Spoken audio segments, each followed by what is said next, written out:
One of the purposes of doctrinal mastery is helping students to master the doctrine of the gospel of Jesus Christ and the scripture passages in which that doctrine is taught. Let me share with you some activities that might help. First of all, we need to learn the books.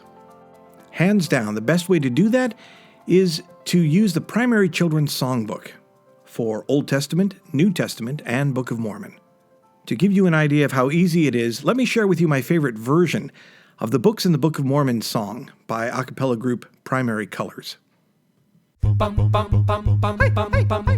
First and second books of Nephi, Jacobinus, Jeremiah, Words of Mormon, and Mosiah. Singing this is so fun. Alma, Helaman, third, fourth, Nephi, Mormon, Ether, and Moroni. Learn the teachings of the prophets in the Book of Mormon. Hey, hey, hey, hey! It's as easy as that. Now that we have the books down, let's work on the references. One effective approach is to use a grid. Take a piece of paper and draw a square. Then we're going to make a 5x5 grid. To do that, draw 2 lines vertically toward the middle, like ribbon around a present. And then 2 lines horizontally in the same way, and then fill in the spaces with other lines. It should look like this. Now you've got a 5x5 grid. I'm going to explain to you how I would introduce this to students using the Book of Mormon references. First, we're going to learn the books by learning the first letter of each book. Then the chapters, then the verses. So, what's the first book in the Book of Mormon? First Nephi. Put that in the first square. What's the middle book in the Book of Mormon? Alma. Put that in the middle square. And then the last book is Moroni. Put that in the last square. Now, you can see that using Moroni, Alma, and First Nephi, we've spelled man. So use that as a clue and use that middle A in Alma to make the word man vertically. M-A-N, Mosiah, Alma, 3rd Nephi. Do that again. Mosiah, Alma, 3rd Nephi. And again. And then one more time. Now we have more than half of the grid filled out. The top squares can be filled in with 2nd Nephi. Then there's one more Mosiah before Alma. And between Alma and 3rd Nephi, there is a book. And if we remember our song correctly, it's Helaman. The last squares are Ether, Moroni. Have the students flip their piece of paper over, make a grid, and try it again, trying to remember the clues that you gave them. In no time at all, they'll have this grid figured out. Then start to add the chapters. Remember to do a little bit every day.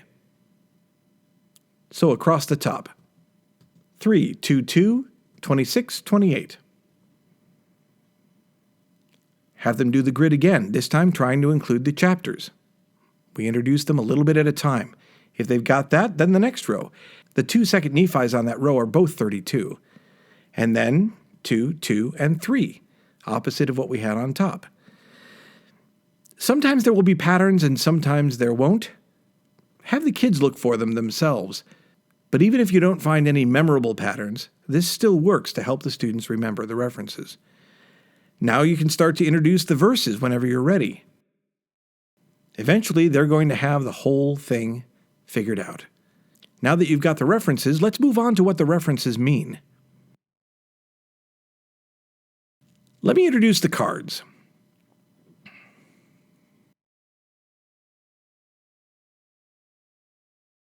The cards that I will be using, I will show you how to make at the end of the video.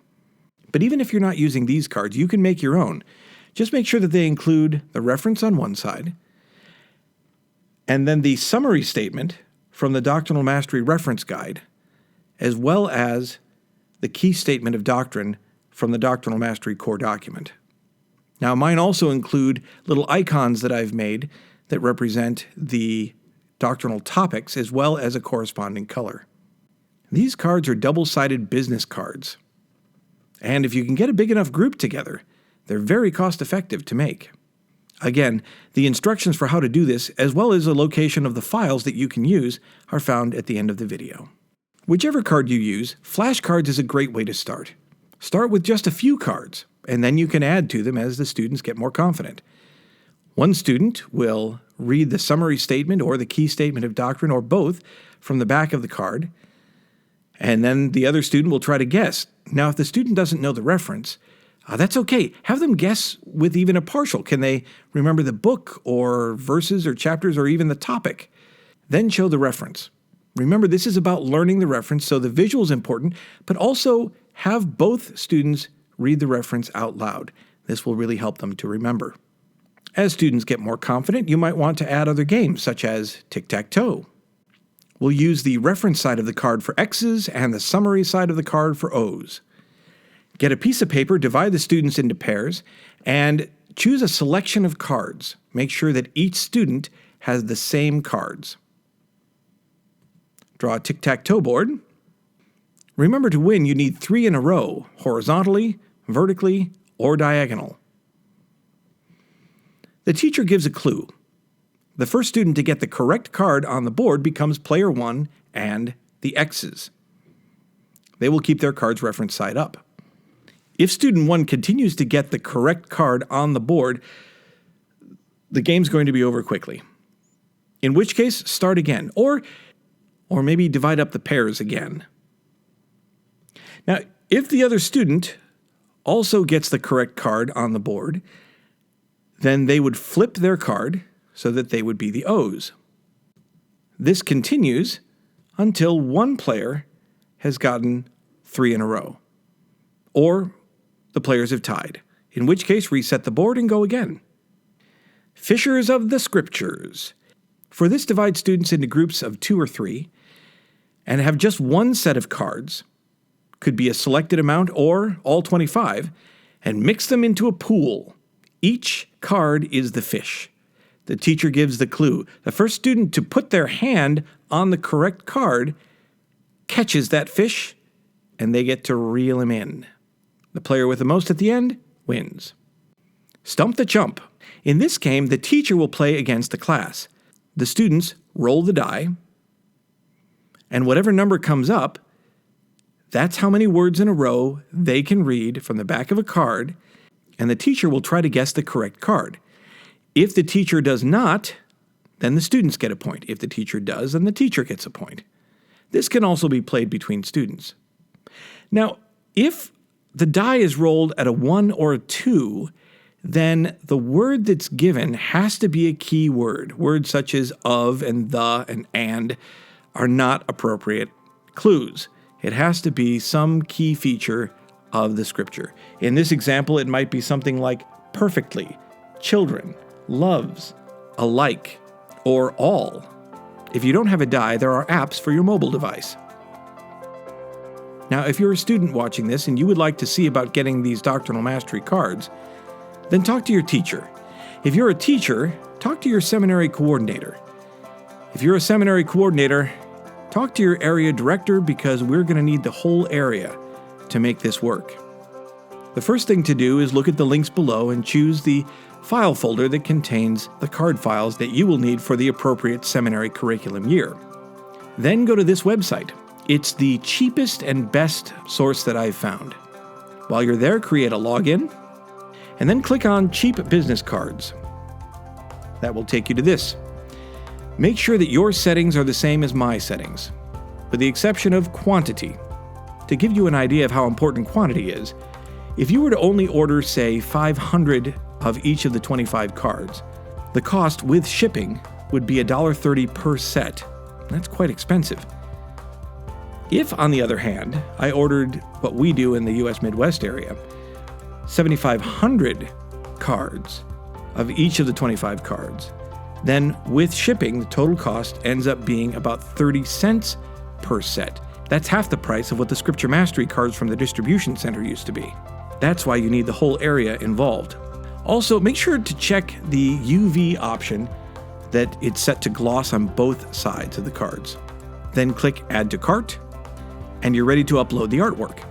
In the folder you downloaded, there is an image for each side of the card. There's 25 cards, 2 sides per card, so there should be 50 images. Select the file A or B for each side, doesn't matter which side. If you click Select File, you'll see here the Doctrinal Mastery Cards 01 has an A and a B. Again, it doesn't matter which is the front and which is the back, just so you have both of those. And when you're done, it should look something like this, a front and a back. Then, check out. Here you have a chance to double check your settings, click that you agree to the terms of use, and then hit Save Design and take me to the home page. You're going to need to do this again for all 25 cards. Now, when I order 7,500 cards, because they do not do custom amounts or consolidated shipping, I order all 25 cards at the 5,000 and then do another order for each of the cards at 2,500 for a total of 7,500 cards.